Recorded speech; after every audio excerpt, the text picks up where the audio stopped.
How many of you have seen Steve Jobs presentations every time? Nice. All the guys, I love that.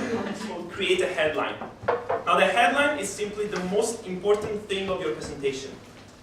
What is the one thing that you want them to remember? If they only have to remember one thing about your entire presentation, what would that be? At this point, the iPod was 1,000 songs in your pocket. That's all the information that you need about the first iPod, 2001. You can put 1,000 songs in your pocket, and the entire keynote, 1 hour, was about that message. You never talk over slides for more than 10 minutes in a row. So you never talk over some static text and images for more than 10 minutes in a row. But you never get bored in Steve Jobs, but his presentation lasts 2 hours, 2 hours and a half. Even Apple's today, keynotes is 2 hours. So he uses 3 things to break this 10 minutes rule. Something else instead of just talking.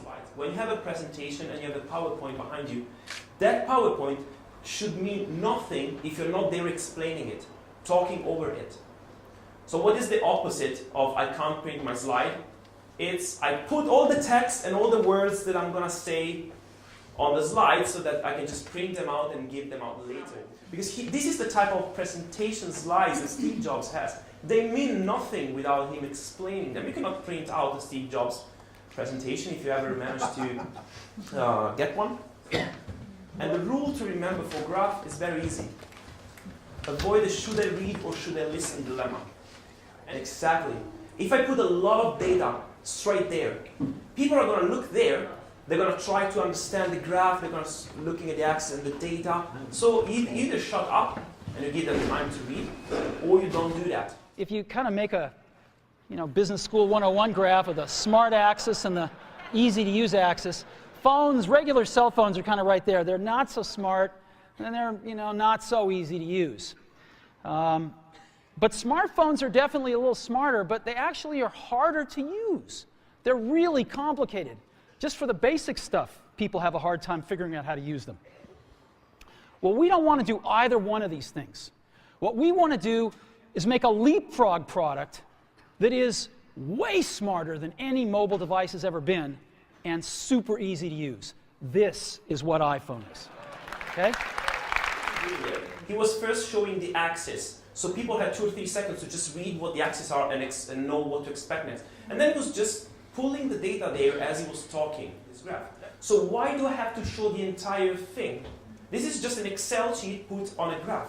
I can just simplify this and then talk about the 3 things that I want. This, by the way, if you wonder, this is Italy, Spain, and Sweden. This is percent of people approve pineapple pizza. About technique number 5, also very common, talk about numbers. We have to talk about numbers all the time. And the thing is very easy. Avoid this so what? Make numbers meaningful for the audience. An iBook is really portable, but this is ultra portable. And let me show you what I mean. iPod is the size of a deck of cards. A deck of cards.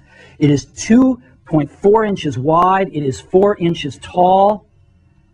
And it is barely over 3/4 of an inch thick. This is tiny. That's iPod. I happen to have one right here in my pocket, matter of fact. There it is, but you right see, there. he talked about those numbers in a way that the audience would care. 5 gigabytes was 1,000 songs, which for most people was the entire library. 20 minutes skip protection means that you can bring it biking or hiking or whatever. And then the dimension, he used a deck of cards that everyone was familiar with. So that's how he made those numbers interesting. He was giving meaning. That is the only thing you need to remember about numbers. Make them mean for your audience. If they don't mean anything to anyone in the audience, skip them. They're useless.